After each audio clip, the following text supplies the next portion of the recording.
मेरा नाम है प्रद्युमन त्रिपाठी। मैं किसी ऑर्गेनाइजेशन से बिलोंग नहीं करता हूँ। मैं एक टीचर हूँ और मेरे साथ कुछ स्टूडेंट्स हैं। मैं पॉलिटिकल साइंस पढ़ाता हूँ यूजीसी के स्टूडेंट्स के लिए। और जो अभी यूजीसी नेट की आंसर की आई है उसमें पॉलिटिकल साइंस सब्जेक्ट में टोटल 15 क्वेश्चन जो है इनकरेक्ट है आंसर की में, और जिसको चैलेंज करने का टाइम एनटीए देता है डेफिनेटली, बट इतने बड़े अमाउंट में, ठीक है, 100 में से 15 क्वेश्चन अगर आपके मतलब चैलेंज करने को बोला जाएगा तो हर चैलेंज करने पे 200 रुपये स्टूडेंट को देना पड़ता है।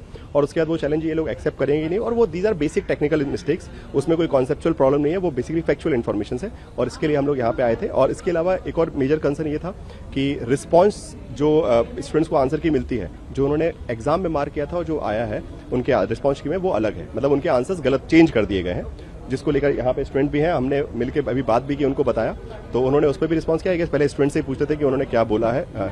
हम जो मिले हैं यहाँ पे कम्युनिकेशन इंचार्ज जो है गुप्ता जी हैं, वो ही हम अक्सर मिलते हैं जब भी बात होती है, कोई भी स्टूडेंट का कंसर्न होता है तो उन्हीं से उन्होंने मिलवाया। 5th फ्लोर पे भेजा था, तो वहाँ पे हम उनसे जाके मिले। उनको ये दोनों ही प्रॉब्लम बताई, स्पेशली रिगार्डिंग पॉलिटिकल साइंस की आंसर की। उनको हमने बताया कि आज 18 तारीख आखिरी डेट है आंसर की चैलेंज करने की, और अगर ये आपने कुछ रिवाइज नहीं किया आंसर की तो प्रॉब्लम ये होगी कि सारे बच्चों को चैलेंज करना पड़ेगा, और उसका चैलेंज एक्सेप्ट हो नहीं हो कुछ भरोसा नहीं। तो रिक्वेस्ट ये है कि इसको आप पहले ही रिवाइज कर दीजिए आंसर की, तो बेटर ये रहेगा कि स्टूडेंट्स के पैसे बर्बाद नहीं होंगे, बिकॉज यहाँ पे रिफंड का कोई क्लॉज होता नहीं है। मैम, ये जब से एनटीए के पास जिम्मेदारी है ना, तो 2 साल तक तो एग्जामिनेशन ठीक था, पर तीसरे साल से, मतलब मैं बोल सकता हूँ 2023-24 से 23 से प्रॉब्लम आना स्टार्ट हो गई थी। बहुत ज्यादा मिस्टेक्स, बहुत सारी प्रॉब्लम, ट्रांसलेशन मिस्टेक्स बहुत ज्यादा, कि इंग्लिश में कुछ लिखा, हिंदी में कुछ लिखा, ये सब प्रॉब्लम स्टार्ट हुई 2023 से। फिर 24 में आपने पता है कि एक बार पेपर लीक हो गया था जून में, ठीक है, जून का पेपर लीक हुआ, उसके बाद फिर बड़ी देर से एग्जामिनेशन हुआ, फिर आंसर की, मतलब फिर तब से ना साइकिल ऐसा बिगड़ा हुआ है कि हर बार स्टूडेंट्स कंफ्यूज होते हैं, कब एप्लीकेशन फॉर्म आएगा, कब आंसर की आएगी, कब रिजल्ट आएगा। इसमें पूरे टाइम मतलब कोई सिस्टमेटिक कैलेंडर है ही नहीं। मतलब इनका काम करने का तरीका बहुत लैक लेक्चर वाला है, बिल्कुल रिस्पॉन्सिबल तरीके से काम नहीं करते। और उसके बाद अब जैसे इस बार की आंसर की का है, तो ऑलरेडी एग्जामिनेशन 30 तारीख को कंप्लीट हो गए थे, ठीक है। उसके बाद 5 तारीख को एक एग्जाम बचा था, चलिए वो भी मान लेते हैं। उसके बाद से लेके 5 जुलाई से लेके अभी तक आंसर की नहीं आई। बहुत तेज से स्टूडेंट डिमांड करते रहे, एप्लीकेशंस दी, हम लोग खुद भी आए, बहुत नहीं आया। फिर फाइनली जब प्रोटेस्ट की बात हुई, 11 तारीख को प्रोटेस्ट होगा आंसर की के लिए, तो उन्होंने 10 तारीख को नोटिस निकाला कि हम 1 हफ्ते में आंसर की दे रहे हैं। अब 1 हफ्ते बाद जब आंसर की दी, उसमें भी इतनी सारी मिस्टेक्स हैं, सिर्फ पॉलिटिकल साइंस में नहीं, डिफरेंट सब्जेक्ट्स में, इंग्लिश है, हिस्ट्री है, बहुत सारे आंसर मतलब गलत है। इंग्लिश का तो सॉरी आंसर की अभी आई नहीं है, और भी बहुत सारे स्टूडेंट्स हैं। इकोनॉमिक्स के स्टूडेंट्स बोल रहे हैं कि हमारी आंसर की में गड़बड़ी है, तो बहुत सारे स्टूडेंट्स परेशान हैं। ओके, आंसर की चैलेंज करने का आप टाइम दे रहे हैं, बट इतना बड़ी मिस्टेक अगर आप करें तो बच्चा कहां तक चैलेंज करेगा, और उसका कोई लेजिटिमेशन नहीं है ना कि हम चैलेंज करेंगे, पैसे चले जाएंगे, पैसे बच्चे को वापस तो मिलने नहीं वाले। तो इस तरीके की प्रक्रिया आप खुद से अपनी तरफ से सुधारिए ना। ये आप ये थोड़ी कि हर बार बार चैलेंज ही करते रहेगा स्टूडेंट, और उसके बाद आप response, because last time challenge का मेजर कंसर्न अभी यहाँ पे ये है मैम कि लास्ट टाइम भी चैलेंज किया गया था। हिस्ट्री में 11 क्वेश्चन थे, चैलेंज किया, चैलेंज एक्सेप्ट उन्होंने 1 का किया, बाकी सारे के सारे जो है उन्होंने हाई कोर्ट जाना पड़ा। तब जाके जब हाई कोर्ट ने बोला कि आदेश दिया कि नहीं इसको फिर से रिव्यू कीजिए सबकी, तब जाके उन्होंने 7 क्वेश्चन को एक्सेप्ट किया। वो बिल्कुल फैक्चुअल क्वेश्चन थे। तो अभी भी हम लोग परेशान है पॉलिटिकल साइंस के स्टूडेंट कि चलो चैलेंज कर भी देंगे, क्या फिर से हमको भी हाई कोर्ट जाना पड़ेगा, बिकॉज ये एक्सेप्ट तो करने नहीं वाले। तो इसलिए मेजर ऑब्जेक्टिव है कि अगर अभी रिवाइज हो जाएगी तो स्टूडेंट्स के पैसे भी बच जाएंगे, और जल्दी से प्रोसेस हो पाएगा, अपना रिजल्ट भी आ जाएगा, टाइम भी चीजें हो पाएंगी। हाँ, रिफॉर्म तो बहुत जरूरी है मैम, बिकॉज जिस तरीके से ये पूरा, एक तो बहुत सारे रिफॉर्म्स रिक्वायर्ड है एनटीए में, कि एक प्रॉपर एग्जाम कैलेंडर हो, अकाउंटेबिलिटी हो, स्टूडेंट्स को इन्फॉर्मेशन, जैसे इस बार 2 महीने तक स्टूडेंट्स बार-बार वेबसाइट पे जाके, हम लोग यहाँ पे कॉल कर रहे हैं, मेल कर रहे हैं, जस्ट चेक द वेबसाइट, एक ही रिस्पॉन्स आता है, चेक, जाके वेबसाइट चेक करो।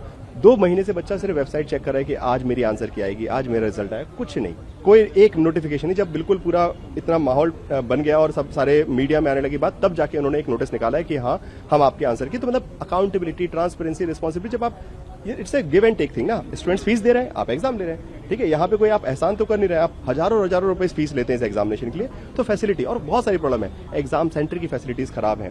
बच्चा 1000 रुपए का, जैसे जून में एग्जाम, जून में आपको पता है कितना टेम्परेचर होता है, उस स्थिति में 100-100, 200 बच्चे उस एग्जाम हॉल में बैठे रहते हैं। इतनी गर्मी होती है कि आप मतलब उसकी 6 महीने की मेहनत है, और आप जो 6 महीने की मेहनत को 3 महीने में, 3 घंटे में कैसे खराब करें। इतने अनकंफर्टेबल सिचुएशन में पेपर देता है, हर जगह ये सिचुएशन है, मतलब कोई फैसिलिटी नहीं है इनकी तरफ से। और ऐसे मल्टीपल प्रॉब्लम, मतलब प्रॉब्लम गिनाया ना जाए तो कम से कम 10 प्रॉब्लम है जो एनटीए की तरफ से है। बट हाँ, उसके लिए एक सिस्टमेटिक रिफॉर्म होना चाहिए। उसके लिए अगर ये हमसे बात कर ले तो हम आपको लिस्ट बता दें, स्टूडेंट्स भी बता सकते हैं कि ये प्रॉब्लम है। कई बार हमने एप्लीकेशन में दिए कि ये सारे रिफॉर्म आपको करने चाहिए, एक सिस्टमेटिक चीजें बनाइए, जिससे इस एग्जामिनेशन में, अभी मैम इस सब प्रॉब्लम से सबसे बड़ा कंसर्न हो रहा है कि जो यूजीसी नेट एग्जामिनेशन एक अपॉर्चुनिटी था स्टूडेंट्स के लिए कि हम जेआरएफ कर सकते हैं, आगे हमारे कैरियर है, एकेडमिक लाइन का असिस्टेंट प्रोफेसर बन सकते हैं, वो सब खराब होते जा रहा है। लोगों का विश्वास टूटते जा रहा है, स्टूडेंट्स ने जो उम्मीद लेके इस एग्जाम की तरफ आते थे वो टूटते जा रहा है, सीधी सी बात है। और इसके साथ साथ एक मैं और स्टूडेंट का ये बताना चाहूँगा, बिकॉज जो रिस्पॉन्स शीट जो इशू हुआ था उसमें इन स्टूडेंट ने पूछा भी सर कि हमारे रिस्पॉन्स शीट में कुछ और आया, तो उन्होंने बहुत अजीब सा रिस्पॉन्स इन स्टूडेंट को दिया, वो आप इनसे पूछें। 14 क्वेश्चंस जो है वो चैलेंजेबल हैं और वो बेसिक अंडरस्टैंडिंग के क्वेश्चन है। कोई भी पॉलिटिकल साइंस का स्टूडेंट इजीली उन क्वेश्चंस को मार्क कर सकता है और मतलब इतने इजी क्वेश्चंस उन्होंने रॉन्ग मार्क करके दे रखे हैं, उसको चैलेंज करना बनता है। और 14 क्वेश्चंस एक मिडिल क्लास बच्चे के लिए चैलेंज करना इजी नहीं है मैम। एक क्वेश्चन का 200 रुपीज लगता है, दैट इज 14 क्वेश्चन का 2800 रुपीज मिडिल क्लास बच्चे के लिए बिल्कुल भी पॉसिबल नहीं है।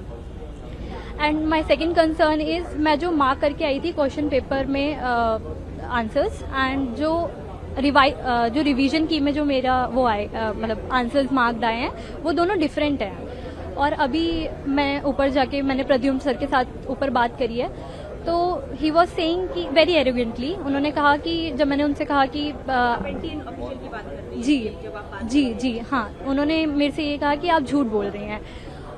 प्रद्युम्न सर ने एक गूगल फॉर्म हमको प्रोवाइड किया था, उसमें सर ने बोला था कि आप सभी बच्चे भर दीजिए जो भी आपके क्वेश्चंस रॉन्ग मार्क किए हैं बाय एनटीए। तो मेरे एटलीस्ट 24 क्वेश्चंस रॉन्ग मार्क किए हुए हैं एनटीए ने, और उनसे बोला है तो वो बोल रहे हैं कि आप झूठ बोल रही हैं। तो मैं झूठ नहीं बोल रही हूँ और 250 बच्चे झूठ नहीं बोल सकते। सो अकाउंटेबिलिटी लेनी चाहिए, बट वो बोल रहे हैं एनटीए की तरफ से कोई गलती नहीं है, वो गलती नहीं कर सकता। तो आप क्या चाहते हैं कि आपका पेपर रीचेक किया जाए? श्योर, बिल्कुल मेरा पेपर रीचेक होना चाहिए। उसका सर ने ये भी बोला है कि आप लॉग भी ले सकते हैं, एक एप्लीकेशन लिख के दीजिए जिससे कि आपका एक सेकंड का जो भी आपने क्वेश्चन मार्क किया होगा, हाँ, तो आप वो रीचेकिंग हो जाएगी। एक्चुअली क्या है ना, इन्होंने जब एग्जाम लिया तो इन्होंने अभी बहुत लेट हमें ये चीज बताई है कि आपका री एग्जाम होगा, और री एग्जाम का रीजन बताया है कि एरर थे, जबकि मैं वो क्वेश्चन मैं उसको दे रखी हूँ, टेस्ट मैंने दिया, एग्जाम दिया और कोई एरर ऐसा नहीं था उसके अंदर। हाँ, ये है कि रिपीटेड क्वेश्चंस थे, रिपीटेड क्वेश्चंस भी इन्होंने ही दिए थे, उसमें हमारा कोई फॉल्ट नहीं था। वो क्वेश्चन जब इन्होंने बनाए होंगे तो इन्हें पता होना चाहिए कि हम कितने नंबर ऑफ रिपीटेड क्वेश्चंस दे रहे हैं, और अब ये इसी को रीजन बता के री एग्जाम ले रहे हैं। री एग्जाम मुझे नहीं लगता कि होना चाहिए। जब आपने खुद क्वेश्चन पेपर बनाया, उसको कंडक्ट कराया, तो ये चीज आपकी रिस्पॉन्सिबिलिटी है, इसमें हमारा कोई फॉल्ट था नहीं। तो हम अब दोबारा से, और वो भी अब री एग्जाम के लिए बता रहे हैं। अगर उन्हें री एग्जाम लेना था और उन्हें पता था कि हमारा ऐसी प्रॉब्लम आ रही है, एरर्स आ रहे हैं, तो ये विद इन 10 डेज पता होना चाहिए था ना उन्हें, तब हमें बताना चाहिए था। अब आप जबकि 2 महीने होने वाले हैं, इस टाइम आके आप हमें बता रहे कि आप री एग्जाम दो, वो भी विद इन 20 डेज के बाद। तो 20 दिन बहुत कम है हमें दोबारा से फिर से वही चीज शुरू करने में, वो पढ़ने में कि 20 यूनिट्स हैं हमारे जो पढ़ना होता है हमें। हाँ, जैसे अभी सर ने बताया कि मैंने भी जब एग्जाम दिया ना, तो एक तो गर्मी, जून में इतनी गर्मी होती है, उस टाइम पे जो एग्जाम सेंटर इतना सफोकेटेड होता है, और वो मैंने जहां दिया था ना उसमें इतनी डिम लाइट थी, इवन इतना प्रेशर बढ़ रहा था आईज पे भी जब हम उसको आंसर करे थे। वो एक मेंटल प्रेशर अलग था, हमारी एंजाइटी लेवल अलग थी, और फिर से हम उसी चीज को फिर से 20 दिन बाद दोबारा से वही लेवल हमारा जो एंजाइटी का है वो बढ़ गया है। तो मतलब मुझे लगता है कि ये री एग्जाम क्यों होना है। रिस्पॉन्स इनका बिल्कुल भी सही नहीं रहता है। ये जब हमेशा एक ही मतलब एरोगेंसी के साथ ही बोलते हैं कि हमारी कोई गलती नहीं है, हमारा कोई फॉल्ट नहीं है, आपको री एग्जाम, अभी इन्होंने यही बोला कि आप कुछ भी कर लीजिए, ऐसा कुछ नहीं होगा, आपको री एग्जाम देना पड़ेगा। तो आपकी क्या डिमांड है? मेरी डिमांड ये है कि आप री एग्जाम क्यों ले रहे हो, और ये रीजन क्या है इसका, क्योंकि एरर तो उसमें थे नहीं, क्वेश्चंस के एरर नहीं थे, और रिपीटेड क्वेश्चंस आपने ही दिए थे, वो हमने नहीं बनाया पेपर। तो आप क्यों कर रहे हैं री एग्जाम? अगर आपको करवाना ही तो आप फिर दिसंबर के साइकिल में ले लीजिए। आप क्यों कर रहे हैं इसको, फिर से 20 दिन क्यों दे रहे हैं हमें? अब 2 महीने बाद वो बता रहे हैं। पहले तो आंसर की के लिए पहले 1 वीक में आंसर की आ जाती थी, लेकिन वेट करते करते करते 2 महीने हो गए। उसके बाद प्रोटेस्ट की बात हुई, तब उन्होंने 10 तारीख को अनाउंस किया कि 1 वीक के अंदर आंसर की आ जाएगी। आंसर की आई 16 तारीख को, और उसमें भी कॉमर्स, सोशियोलॉजी और इंग्लिश की उन्होंने रोक ली, और नाइट में अनाउंस करते हैं कि रीटेस्ट होगा, और डेट भी दे दी 9 सितंबर।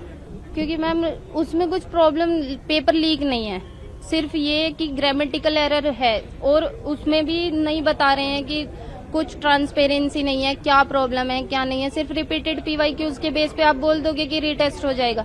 रिपीटेड पीवाईक्यूज अगर आ रहे हैं तो पीवाईक्यूज तो सिलेबस का पार्ट है ना, फिर हम पीवाईक्यूज क्यों कर रहे हैं? अगर पीवाईक्यूज 1% भी नहीं आने हैं एग्जाम में, तो उसमें प्रॉब्लम कहाँ है? या तो फिर हमें बिल्कुल वैलिड रीजन दीजिए कि हम इस वजह से रीटेस्ट करा रहे हैं। और मैम, जिन बच्चों का क्लियर होने वाला है वो क्या करें अब? तो आपको क्या चाहिए कि ये रीटेस्ट हो रहा है नहीं हो मैम, क्योंकि हमें सिर्फ आंसर की चाहिए और रिजल्ट चाहिए, रीटेस्ट नहीं चाहिए।